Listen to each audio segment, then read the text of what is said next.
Welcome to Circular Firing Squad. I'm Marty Gensius, a counseling faculty at Kent State University and host for Circular Firing Squad. We've got 4 members tonight, 4 questions and 4 answers to each question.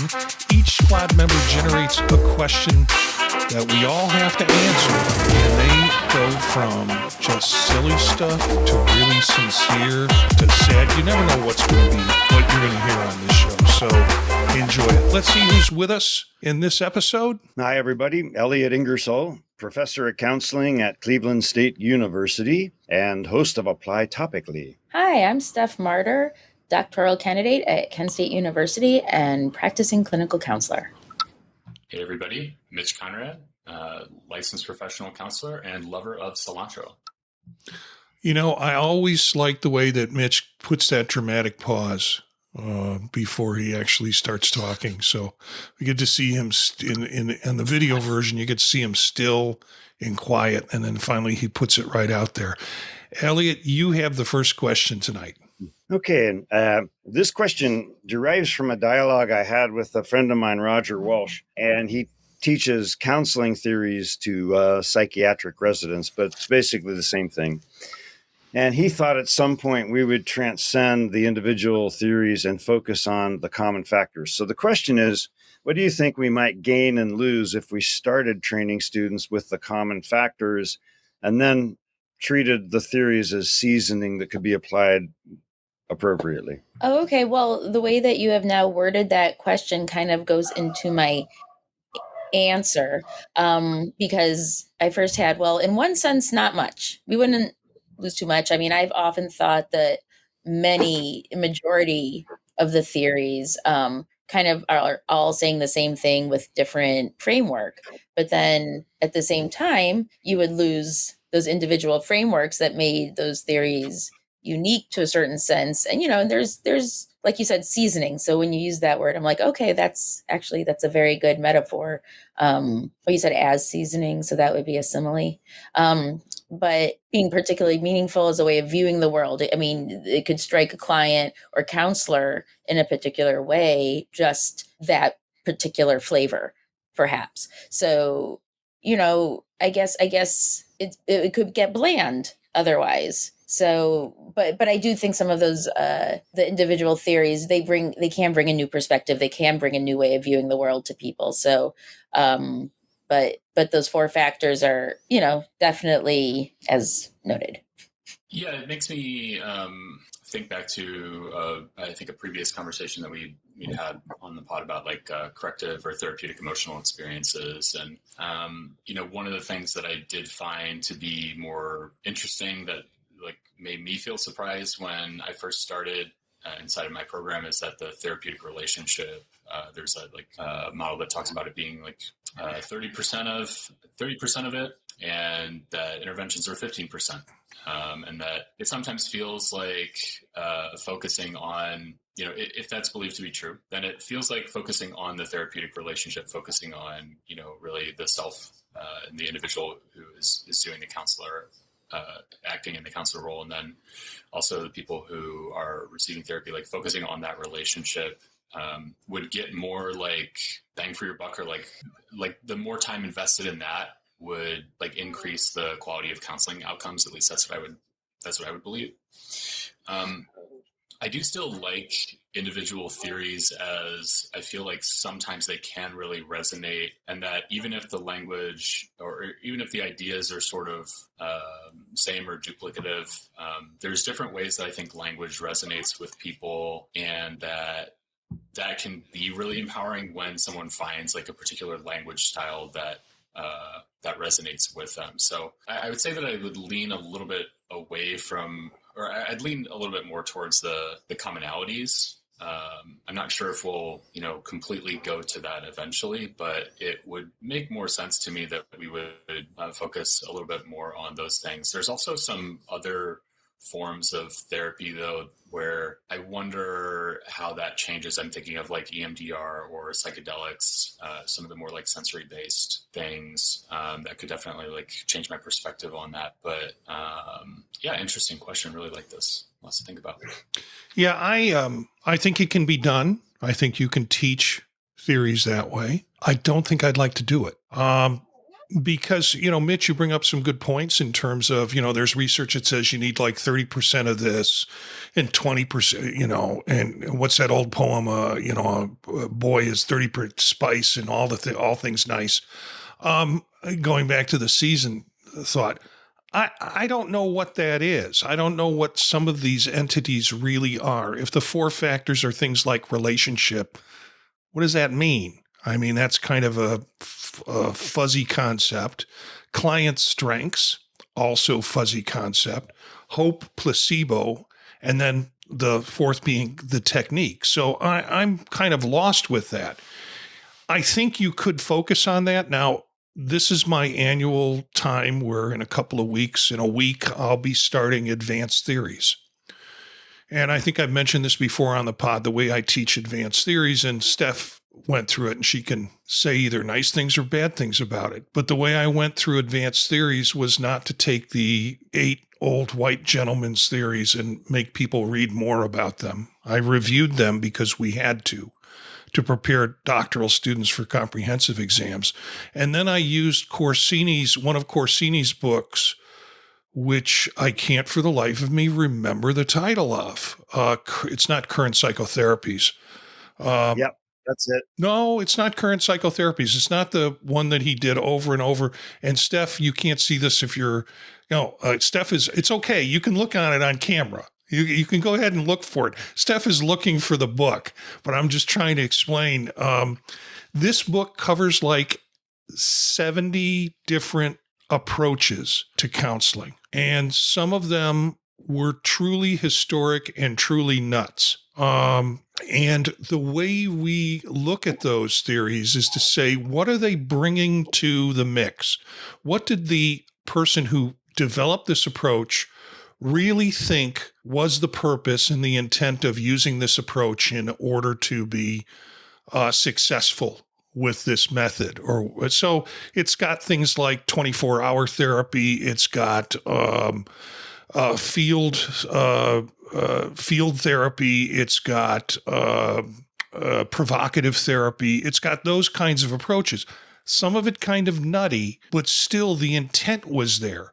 And I think what you miss by just doing the 4 common factors or the 4 factors is you miss these unique ways in which people view, or theorists or people who were practitioners viewed the way in which change occurs.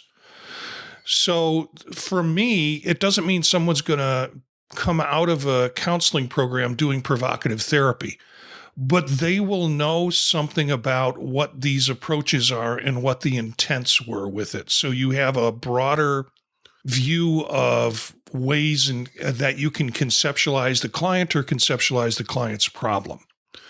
So to just knock it down to those 4 things that people research that I still think are rather fuzzy concepts anyways, just seems like it's really limiting the field of vision that clinicians can have. Great answers. Thank you. This is something I think a lot about. What I would love to do is I would love to have the second half of our lab in counseling start getting people ready for theoretical ideas. And I would be like, there's one recording you have to do. You've got your micro skills. You've passed the micro skills. Now go make rapport with this person in this room right now. Just go. And then we see how they do it. And you could set it up as a role play, or you could just say, no, this is just some person who likes to meet other people, whatever. But how do you go about approaching a relationship? And then if you understand that, everyone's reading might differ, but some people would probably benefit starting to read CBT, some people Rogers. So I'd like to start with a very idiographic approach based on the students' ideas going in, and then start with the common factors, but then lecture on the therapeutic, the theories, and try to match the students with a reading on that theory. Boy, that was one of the most humorless and pedantic responses I've ever given on this show. I got disturbed because I was like, my resolution's not good tonight. And I looked at my photo and I looked like Gustav Fechner. I was like, oh crap, I've hit that stage, man. Okay, so there's a bit of trivia for you, Gustav Fechner.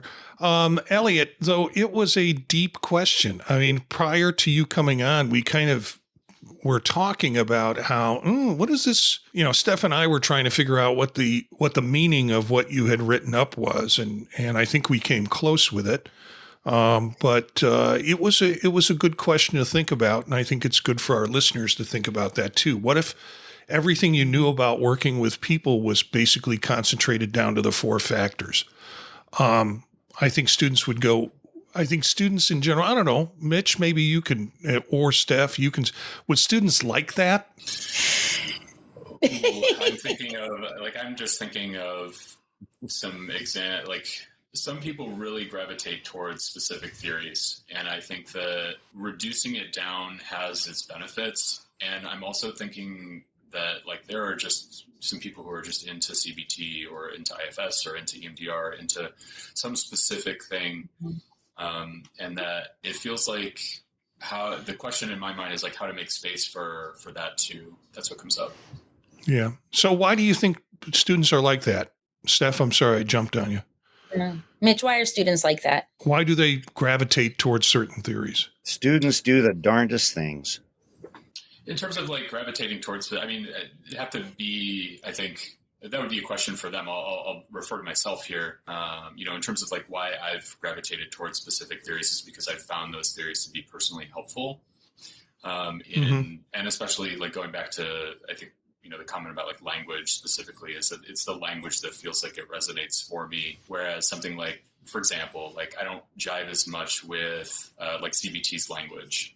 It sometimes like feels unhelpful or invalidating in certain ways. And I view that there's other theories that use different language with the same kind of like intent, right? Like you talk about like that meaningful change, and that there's other languages inside of other theories that make more sense to me. And so I imagine it can be like that for other people as well. Yeah. Steph, do you have something on that before we get to your question? No, I mean, it's basically that. I mean, I think there are some students that would feel relieved. Cool, I don't have to memorize a whole bunch of theories and language and all the definitions. Awesome. But I more do things. Yeah. Yeah. But the oh crap moment would be, you mean I have to form a relationship with somebody? That's important? Yeah. So, but yeah, I think, but then it would be so uninteresting too. And I think some of that. So anyway, I can ask my question now. Yeah. Okay. Okay. So what don't you care about now that you used to care about very much, or vice versa? I never thought that I would be here, but here I am, which is, I don't want to say like globally sports, but I used to be I would say like, I don't want to say like sports obsessed, but it was such an important part of my life growing up. It was such an important part of my life in my teenage years and my 20s. Even got into a little bit of like, like sports betting for like 1 year there. Didn't lose any money, which is nice. But I think it was around that time that I just was like wondering, like, why am I watching like football every weekend? And like that it sort of felt samey year to year, and that I didn't quite have the same like relationship with football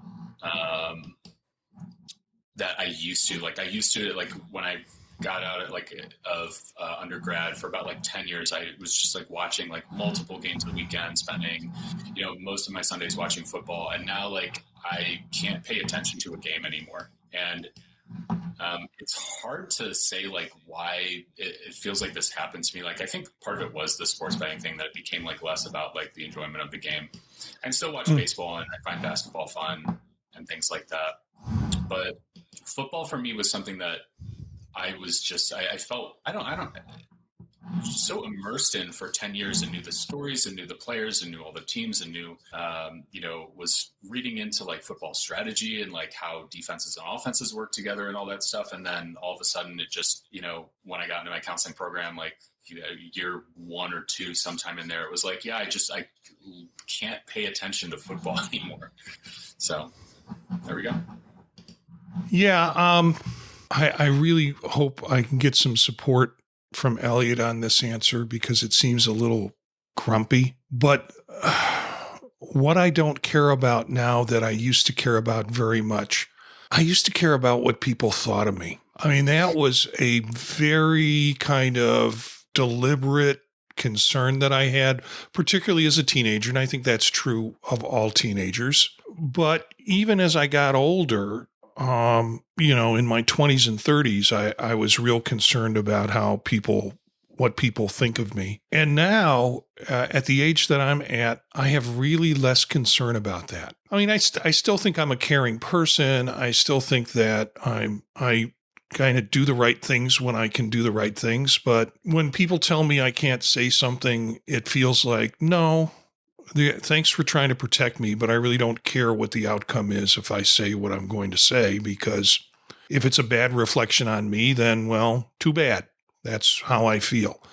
So the ability to kind of reflect myself in how I feel and not care about people's responses to it has been sort of very freeing. It's incredibly freeing. When you're younger, or when I was younger, it was such a trap. And it's such a wonder, don't get afraid. Don't be afraid of getting older, because you wind up being freed from so many of the hangups that you had to have when you were younger. And for me, it's basically what people think about what I have to say. Elliott, bail me out. Yeah, I'm with you on that one.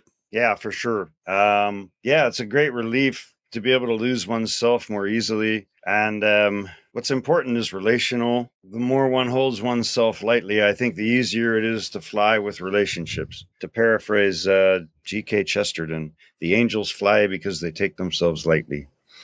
I've noticed some more shallow sorts of things, though, which I'm not proud of, but it's like my partner and I were talking about this.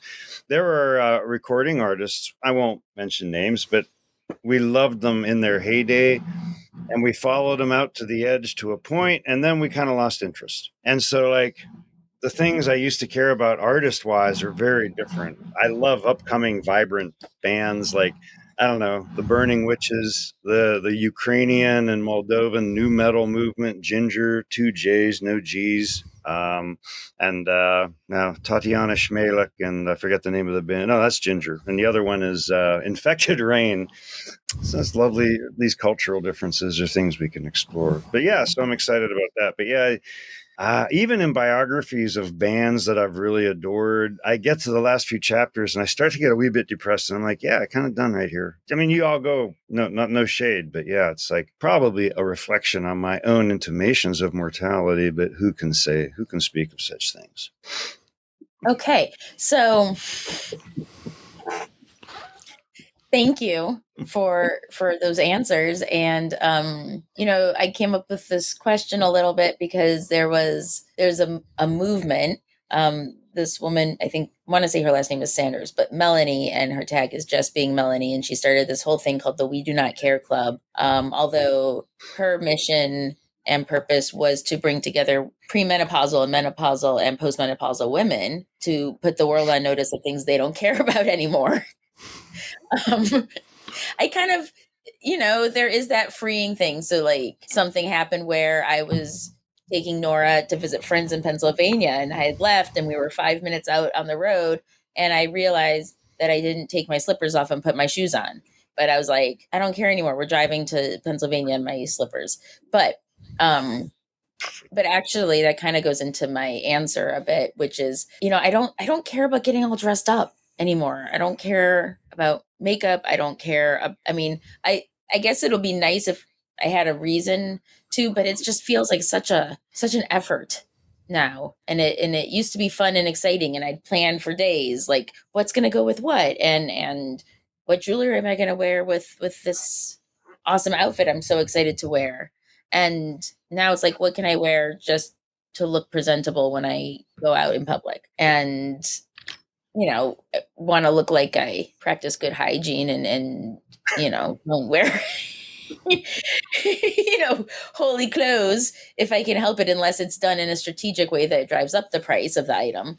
But I don't care about makeup and getting all dolled up. I'm sure it'll be fun maybe once a year, but even that, just like, really, can I just go? Okay. Yeah, first of all, thank you for nodding when I said I'm a kind person. I know you. For those of you who didn't see the video, Stephanie nodded when I said I think I'm a kind person. I'll tell you though, when we're doing live or meetings or live podcasts, I just have to look nice from the top up, So it means, I got to probably wash my hair. The thing that I hate about having to go to work is I'm so comfortable here at home, even with a nice shirt on and all cleaned up.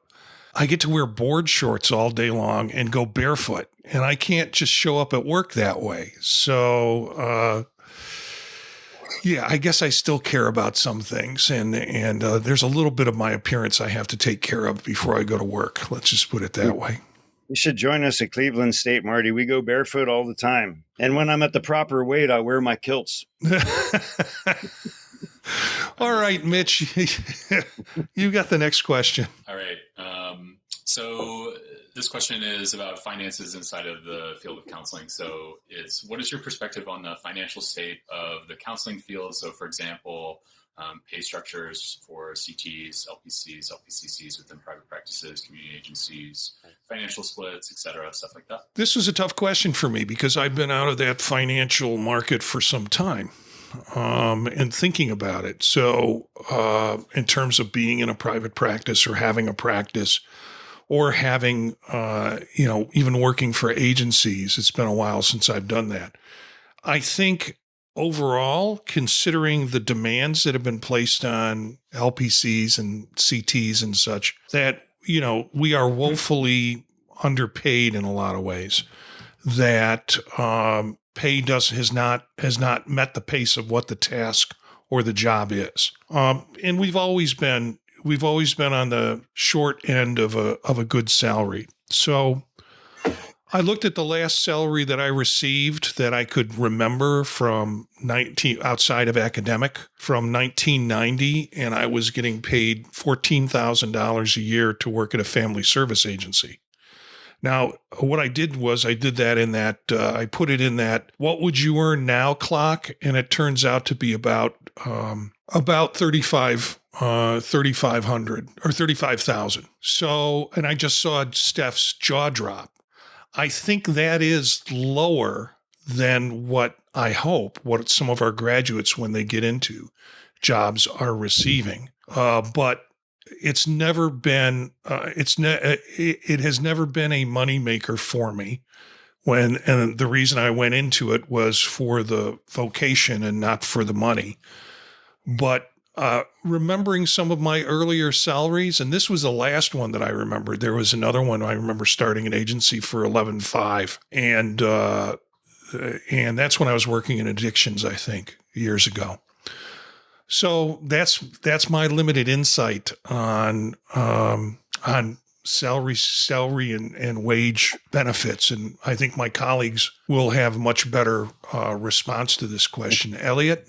No, I don't know if it's better, but yeah, the thing I love about it is the thing I hate about it. What I love about it is that it's pretty nonspecific and you can consult your brains out. What I hate about it is it's pretty nonspecific. So then when you go to pay taxes at the federal level or whatever, they're usually going to take 40% if they consider it supplemental income. I was always, just by nature of my brain, the way it used to be anyway, I have two brains now. I have old brain who gives advice, and then I have brain that took over because everything was getting messed up. But they dialogue. But old brain would just say, these things happen. But I just think entrepreneurial action is the way to go. And I found it very exciting. So, of course, it was reinforcing to me. Fred Skinner would say, well, someone else who wasn't perhaps so motivated in entrepreneurial directions would find it unpleasant. And my answer would clearly not be for them. Yeah, I was one of those non-entrepreneurial folks. And let's face it, Elliott, you've got to pay some time working the jobs before you can put yourself out as a consultant necessarily to take that extra money. If you got straight teeth and enough charisma, you don't need to pay your dues. I agree with you. In principle, I agree with you. But That's right. That's right. We have influencers nowadays, and we know some of those folks in our field that have straight teeth and put themselves out there, and a lot of charisma. Stephanie. Yes. Well, to comment that the reason my jaw dropped is not to the 14,000 that you were making, but that how it would translate to 35,000 now, because that is about, so 35 is a little more than I was making at the agency when I was doing CPST work. I didn't even have a license yet. Like 16, 17 years ago, to have all that time pass and to really not have it change much. I mean, not surprising, but that's like horrific, because 14,000, I'm guessing at that time. I mean, the thing is you could get more for money at a certain time before. Now money, like everything has to go to groceries. I don't know. Like my grocery bill is tripled. Anyway, so I don't know. I don't want to, this is a hard question to answer for me because I'm currently working in a private practice. And I just, if anyone ever heard, I agree with everything that's happening in the office and I'm completely happy. Okay. Wink. Oops. But I mean, I think with some of the splits and everything else, I think it could be more taken into account how many hours you're doing telehealth versus face-to-face. So if you're not in the office and you're not taking up office space and they're putting in counselors into the open office spaces, I think, there could be some wiggle room there to maybe even things out a little bit if you are making that same amount of money. I don't know what I think about like the 50%. Is that what you're talking about, Mitch? Like the 50%, when you start and then moving up if you get your license and whatever.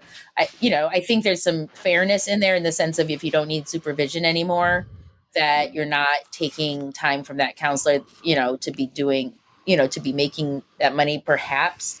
Also you're doing good things, it can be, it's all on, see, this is how I was maybe, indoctrinated. So I'm kind of like, no, it's fine. This is how it is. But, I guess it was standard for where it is. It was on the good end of standard for where I was at my practice. So I was pretty grateful once I got out that I could work there. So I felt it was a good deal because it was more perhaps than other places, but it was still within normal range. Mitch, close us out. Yeah, thanks everybody for your answers. This is something I've been paying a lot of attention to, especially in the past 2 years. But have paid a lot more attention to it within the past year as I went from private practice to college counseling. One of the things that I noticed is, I don't want to talk necessarily about like what what is the per session charge. I think that's up to each individual counselor to decide on like what their per session charge is going to be. But one of the things that I did notice about agency and private practice work, especially listening to, friends and colleagues of mine and other students inside the program, is the splits being at 50-50 always seemed to be a little strange to me. The reason that it seemed strange was that I wondered how much, for example, like how much is a counselor grossing for their practice per year? Is that something like $75,000 gross? Is that $100,000 gross? Is that $125,000 gross? What is that? And a 50-50 split on something like $100,000 gross, well, that's 50%, $50,000 going to the practice owner. What is that? And my question is always, okay, like what is that $50,000 going to?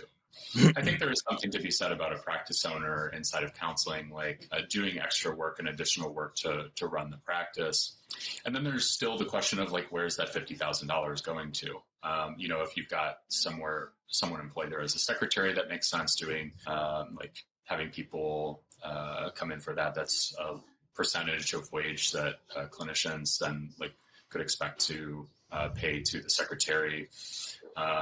But overhead for private practices, especially virtual, is like very minimal. I would say like for a private practice without including supervision is probably about like $5,000 a year, $100 per week. Like I've found that it's like about $3,000 to $5,000 to run like a virtual private practice, and then to rent a space in something like Northeast Ohio, you're looking at like 15 to 25 split between a few clinicians. That's much less. And it worries me because I don't see like where this large different alliance. And so it makes me think about like, how much clinicians are maybe making with like a 45 or 50 split. And I relate it to something like the burnout, and I don't want to imply causality here, but I do wonder about like the high burnout and turnover ratio inside of our field. And I wonder if it's something that occurs because of like financial stability for clinicians within the field. And that's something that I definitely feel very curious about, of like, how are clinicians like financially doing, operating, operating essentially like solo or working in a private practice or agency. What do their finances look like? And is that enough to support them in this economy?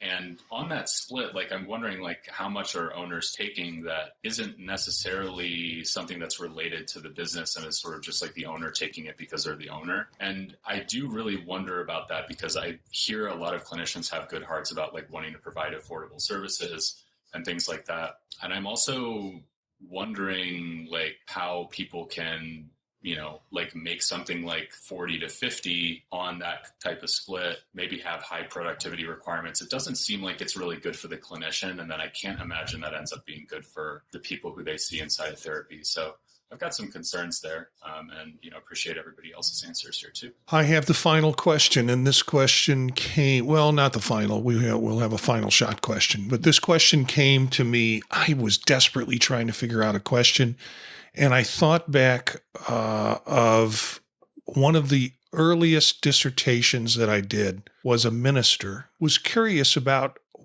how ministers view perfect death scene. So as they were near death or knew they were dying, what would be the perfect scene they would put together for themselves? So it's not out of any concern for my safety. You do not need to do a safety check on me. But I was curious to find out what my colleagues here on Circular Firing Squad were.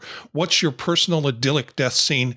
How would you like to be laid to rest? Well, there's a couple questions there, and I'll certainly go into all of them because there's multiple possibilities is the way I look at it. I have a firm date in mind, 31 October 2056. It'll be so hilarious if I'm right about that, right? And, even then I'm like, yeah, dying in my sleep, that sounds really fine. I think that would be good. But in my sleep, because I've had this long COVID thing, I'm still sleeping 12, 14 hours a day. And my dream life is so rich. I started doing this dream yoga stuff again. And it's like the idea of Tibetan Buddhists is if you can function in the dream world, it's very similar to the body one has upon after death. Interesting ideas. So I'm like, well, hell, I'm doing nothing else. I may as well get more familiar with the dreams and all. So that all is like, I don't know. I have a foot in multiple timelines, and I think we all have multiple timelines. Hey, that's a whole thing we could do a whole podcast on.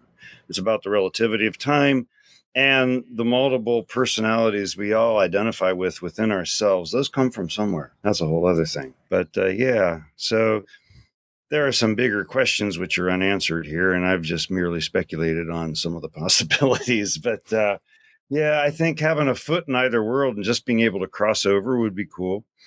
I think going in my sleep would be great. It's like Woody Allen said, I don't mind death. I just don't know if I want to be there when it happens.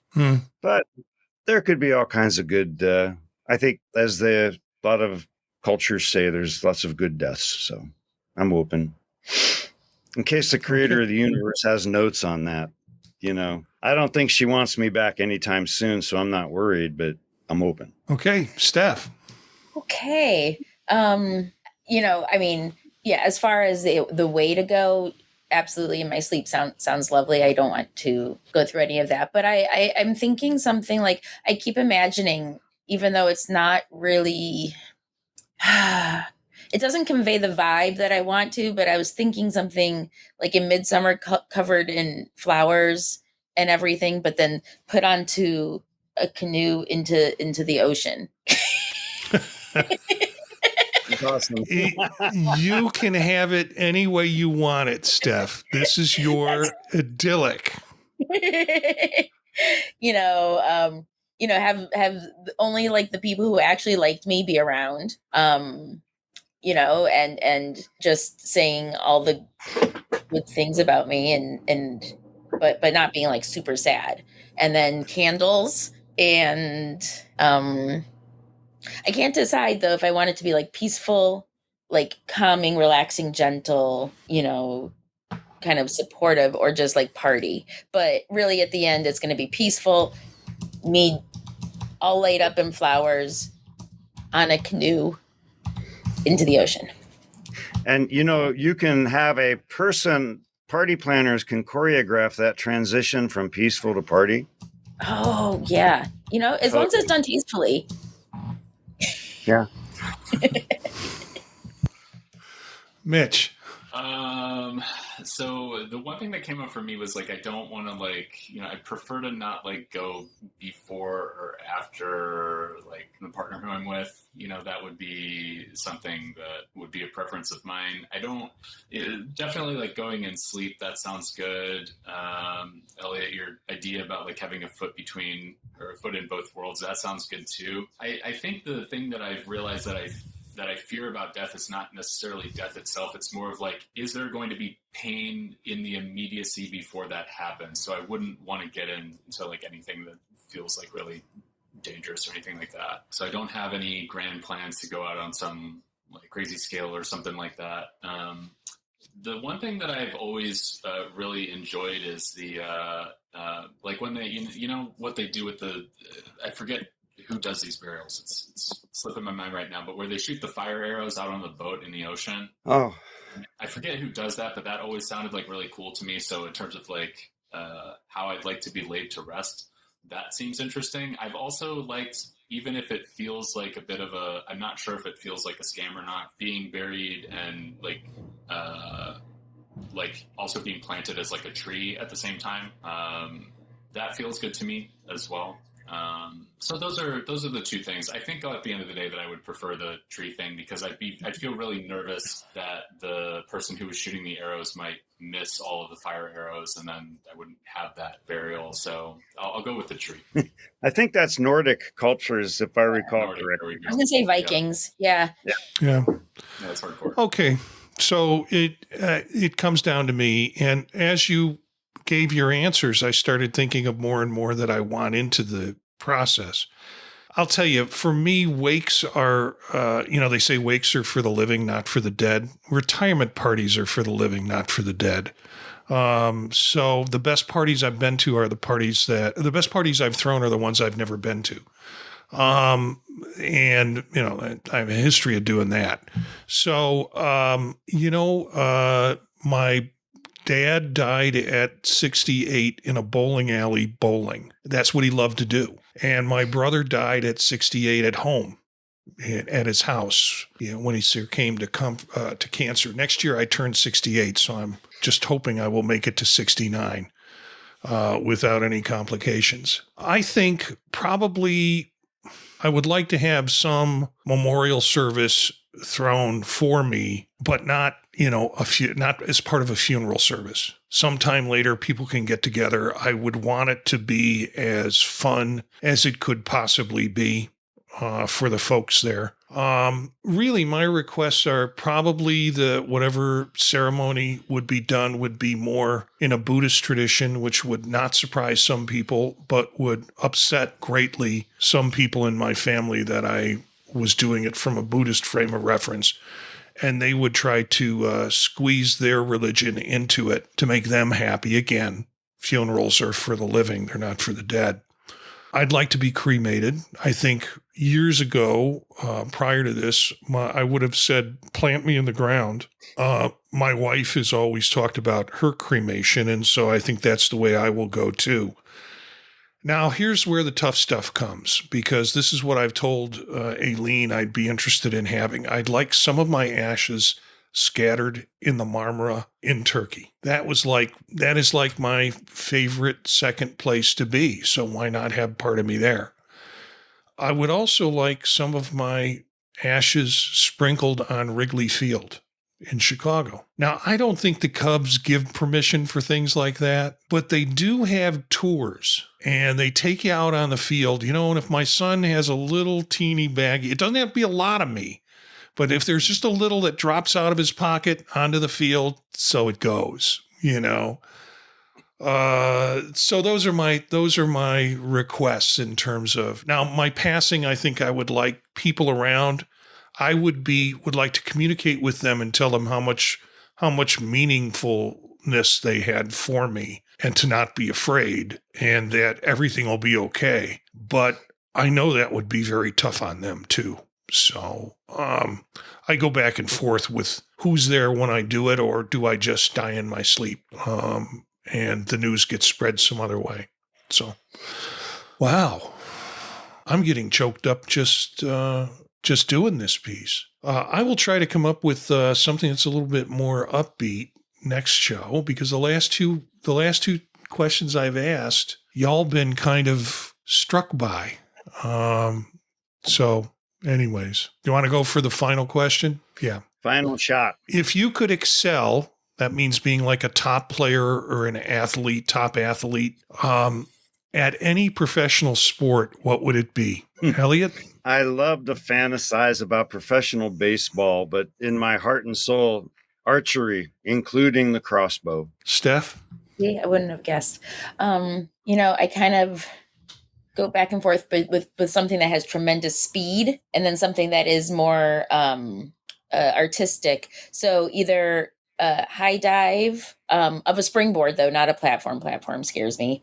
Or some good raw downhill skiing. To be fair, don't you think those platforms scare everybody? They terrify me. I feel like it's the Wes Craven part of the Olympics.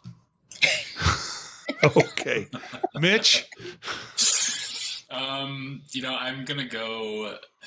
I like to fantasize about baseball too, but I really love the energy of basketball. I just, as much as I hate to say it, Steph Curry really did convince me on this. It just he looks like he's just having the time of his life out there. I'd like to do that. Okay, well, not being a Steph Curry fan, or actually a basketball fan altogether, Elliott, I'll tell you, when trying to review sports, first thing that popped into my mind is going to be my choice. But before that, or after that, I thought archery would be really cool. And there was a time in college where I bought a whole, archer's bow, with the gears on it and all that stuff. And there was one archery course at the University of Illinois that was still open and nobody used it. It was an outdoor course. And I used to go over there and just use it and relieve stress. It was just such a great thing. So the exactness of archery kind of appealed to me too as a sport that would be fun to excel at. But I went with baseball. For a couple of reasons. I think not that I could excel at it, but baseball players generally have a longer lifespan than other players. And so you could be revered in your field for a longer time. I would not pitch.